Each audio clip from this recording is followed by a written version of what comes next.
스튜디오의 조명이 서서히 눌리듯 낮아지던 순간 빈에서의 음성은 이상하리만치 차분했다. 그녀가 입을 떼자 객석의 숨소리까지 들릴 만큼 정적이 번졌고 붉은 텔리라이트를 켠 카메라 수십 대가 일찍 그 한 사람에게 초점을 고정했다. 늘 단정한 미소로 무대를 장악하던 그녀가 7년간 감춰온 문 하나를 천천히 열었다. 그 사람이 누구냐고. 제가 도망치던 그 이름, 제 아버지였습니다. 말끝이 닿기도 전에 스튜디오의 공기가 뒤집혔다. 진행자는 물컵을 만지작거리다 잠시 말을 잃었고 모니터를 보던 스태프들조차 손놀림을 멈췄다. 그녀는 눈을 피하지 않았다. 오해도 추측도 뉴스 알림도 피할 수 없다는 걸 알면서도 똑바로 카메라를 바라봤다. 마치 이제야 비로소 시작선에 선 사람처럼. 그동안 가족을 묻는 질문은 사생활이라는 말로 에둘러 넘겨왔다. 그러나 그녀의 표현대로라면 그 말은 야른 거지에 불과했다.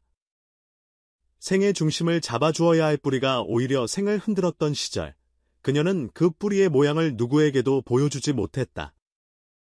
어린 시절 교실에서 한 번씩 누군가의 입에 오르내리던 그 집 이야기가 귀에 들릴 때마다 그녀는 창밖으로 시선을 던지고 입술을 깨물었다. 밤이면 이불 속에서 가만히 방향을 잃은 눈물을 흘렸고 사춘기와 데뷔라는 소용돌이를 지나서도 그 감정의 잔해는 조용히 그러나 끈질기게 남았다. 화려한 스탠딩 마이크 앞에서 관객의 파도 소리가 몰려올 때 그녀의 가슴 한복판에서는 늘 같은 질문이 새로 태어났다. 나의 시작은 어디였지? 내가 사랑을 노래할 때 그 출발점은 왜 늘 숨이 막혔을까? 그녀가 방송에서 꺼낸 이름은 실명 대신 이니셜이었다. A씨. 1990년대 대중가요의 판도를 흔들던 엔딩 크레딧에 자주 등장했던 어떤 천재의 흔적. 누구에게는 존경의 대상이었고 또 누군가에게는 떠들썩한 전설이었다. 그러나 천재성은 종종 누군가의 상처와 닿는다. 빈에서는 공격이 아닌 고백을 택했고 폭로 대신 화해의 서두를 펼쳤다. 어머니는 늘 한마디만 하셨어요. 그 사람처럼 살지 마. 그 말이 저에게는 매일 밤 떨어지는 별 같았어요. 예쁘게 반짝였지만 손에 잡으면 뜨겁고 결국 손바닥을 데이고 마는 그 문장 하나에 그녀의 오랜 시간이 고스란히 묻어났다. 대중 앞에서는 늘 산뜻한 농담으로 분위기를 띄웠던 그녀가 사실은 불규칙한 떨림과 싸워왔다. 공황이라는 단어가 우리 사회의 언어로 자리잡기 훨씬 전부터 한밤중 복도에서 탁자 모서리를 움켜쥔 채 스스로를 달래던 시절이 있었다. 무대가 무섭다는 문장으로는 설명되지 않는 떨림이었다. 리허설을 마치고도 귀에서 이어폰을 빼지 못한 채 심장을 눌러 달래야 했던 그 밤들. 그러던 어느 여름날 그녀의 휴대전화가 아주 오래된 시간을 불러내는 벨소리를 냈다. 보호자님 맞으시죠? 전화를 건 건 병원 사회복지사였다. 환자분이 따님을 찾으십니다. 문을 여는 데는 몇 초면 충분했지만 문턱을 넘는 데는 7년이 걸렸다. 수액이 떨어지는 소리가 방 안의 시간을 한 방울씩 해체했고 침대 위의 얼굴은 크레딧 속 전설이 아닌 한 사람으로만 보였다. 그녀는 오래 바라보지 못했다. 목구멍까지 올라온 말들은 어딘가에서 번번이 걸려 굳었고 한 번도 닿아보지 못한 손끝은 허공에서 허둥댔다. 그때 들려온 목소리는 생각보다 작았다. 미안하다, 의미 안 하다는 너무 늦은 말, 용서는 문장보다 느리고 증오는 침묵보다 길다는 걸 그녀는 그날 알았다. 병원을 빠져나오는 길, 그녀는 도망치듯 숨을 몰아쉬었고 몇 달 동안 무대에 오르지 못했다. 그러나 그 도망침이 결국은 다시 돌아오기 위한 가장 멀고도 정확한 반원이었다는 사실을 그녀는 시간이 지난 뒤에야 깨달았다. 방송에서 그녀는 짧고 또렷하게 말했다. 저는 그를 미워했고 사랑했고 결국 용서했습니다. 그 말에 본인도 놀랐는지 잠깐 눈을 감더니 옅게 미소를 지었다. 준비해온 대본에서 꺼낸 문장이 아니라 정말로 지금 이 자리에서 스스로에게 확인 도장 찍듯 꺼낸 고백처럼 들렸다. 방청석에서 울음이 조용히 스며나왔고 촬영장 구석에서 모니터를 지켜보던 스태프도 이어폰을 살짝 벗었다. 누군가는 그것을 드라마라 부르고 누군가는 치유라 불렀다. 맞든 틀리든 중요한 건 이름이 아니라 방향이었다. 그녀가 필요로 한 단어는 오직 하나, 시작.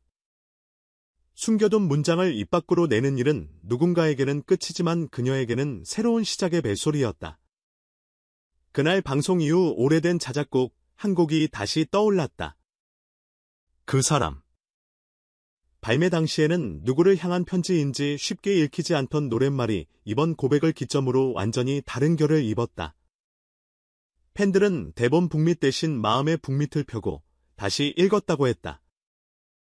간결한 피아노 루프 위로 놓인 무게감 있는 멜로디, 후반부에 살짝 흔들리는 고백의 호흡. 그제야 비로소 노래의 방향이 보인다 고들 했다. 음악 플랫폼 실시간 차트에 공명이 조용히 다시 올라왔다.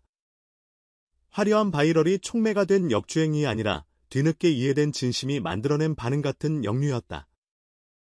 영상 플랫폼의 라이브 클립에는 상처를 팔았다는 냉소와 상처를 번역했다는 응원이 교차했고 그녀는 그중 두 번째 문장에 가볍게 고개를 끄덕였다. 저는 상처를 거래하지 않았어요. 상처를 노래로 바꿨을 뿐이에요. 노래가 되면 칼날이 아니라 담요가 되더군요. 누군가의 밤을 덜 춥게 하는 어깨는 빠르게 반응했다. 한 음악 감독은 이런 온도의 고백은 항목으로 기획되지 않는다.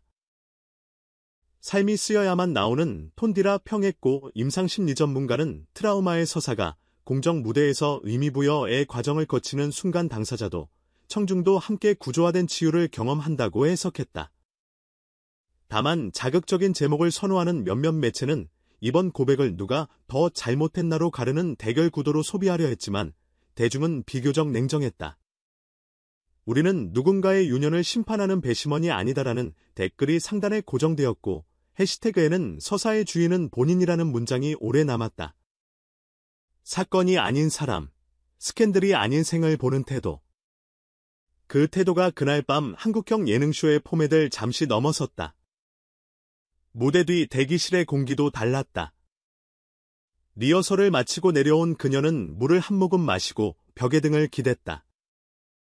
매니저가 조심스레 괜찮냐고 묻자 그녀는 어깨를 한번 크게 들이쉬고 내쉬었다.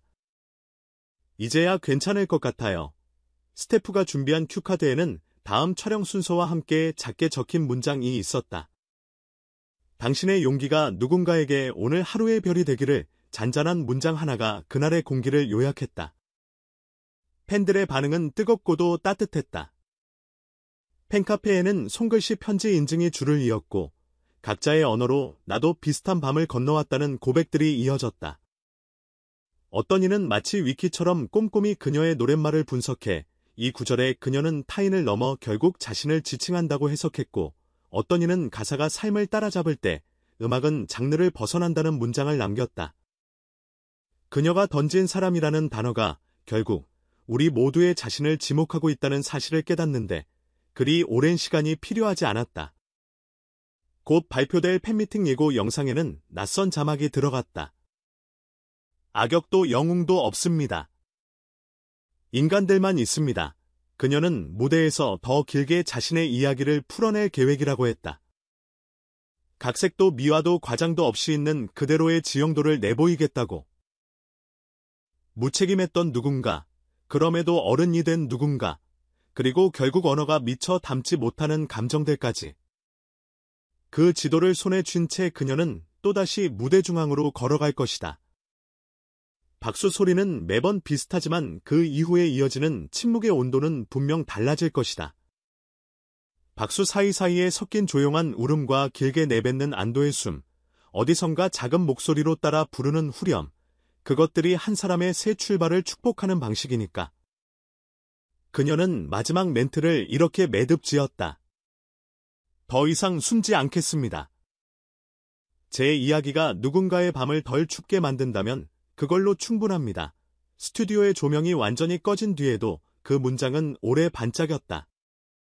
새벽을 여는 라디오에서 DJ가 조심스레 그 노래를 틀었고 도심의 편의점 스피커에서도 같은 멜로디가 흘렀다. 누군가는 컵라면에 물을 붓다가 누군가는 야간 버스를 기다리다가 문득 귀를 기울였다. 그 사람이라는 첫 구절이 각자의 기억 속 어떤 얼굴을 데려오더니 후렴 끝에 긴 호흡이 마음속 문 하나를 살짝 밀어 열었다.